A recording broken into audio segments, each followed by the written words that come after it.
Los Angeles Lakers forward LeBron James stands on the court during the second half of an NBA basketball game against the Los Angeles Clippers Thursday, Jan. 31, 2019, in Los Angeles.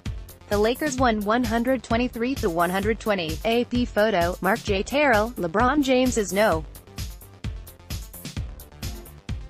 One among the small handful of transcendent players who have graced the NBA, none have wounded the sport like he has. His combination of size and skill spawned the boy who would be king, a mercenary who serves only his best interests. He's an employee without bosses, a petulant pioneer who never feels public pressure, who never obeys the orders of a superior. Because, in his mind, the latter doesn't exist. 3 times in his prime, he has left a franchise for greener pastures.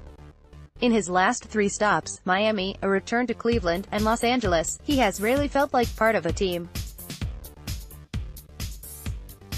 Instead, he's like the highest-priced actor showing up on a movie set, hanging out in his own trailer.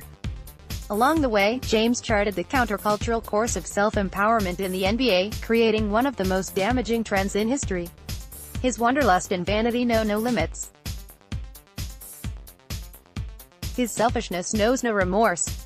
He's the ringleader of a new generation of athletes who want more and play less, who bail on teammates and cities and franchises that drafted them in the first place, protecting their brands by carving out paths of least resistance, and gaming the system rather than testing themselves in the noble arena of cutthroat competition.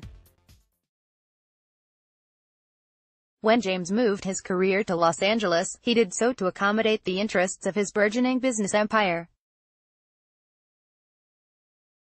It didn't matter there are already 10 statues outside Staples Center or that he was joining a haggard team full of young talent and veteran misfits.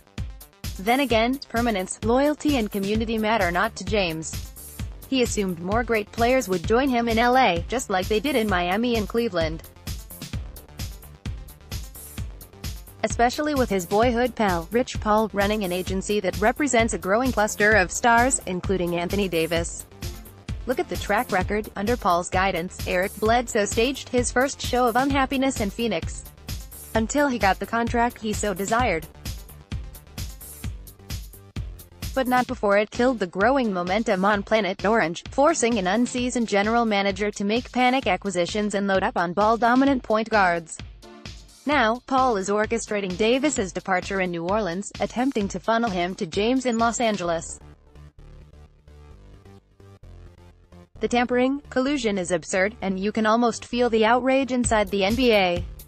Last season, it was Kawhi Leonard who suddenly morphed into a jerk in San Antonio.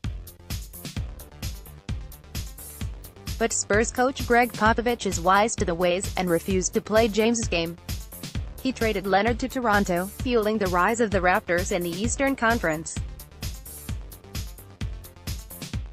Now there are reports that the NBA doesn't want New Orleans to deal with the Lakers, fearing the public relations hit of a Robin Hood-less NBA, where you rob the poor to pay the rich.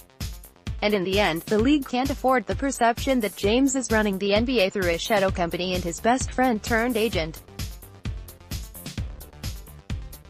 I think it's going to be a catastrophe in the long run, former NBA great Charles Barkley said.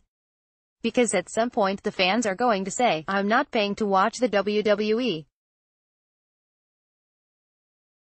If we know who is going to win before the season starts, why are we wasting our time buying these expensive tickets? LeBron is a great player and a great guy, but he started the super team thing in Miami.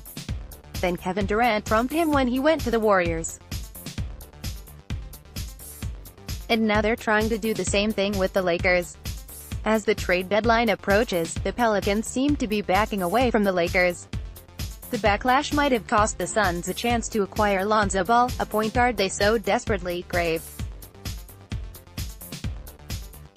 And while fan interest in the league and franchise valuations continue to soar, this callous trend of super teams and super serving oneself will come with a price tag in the end.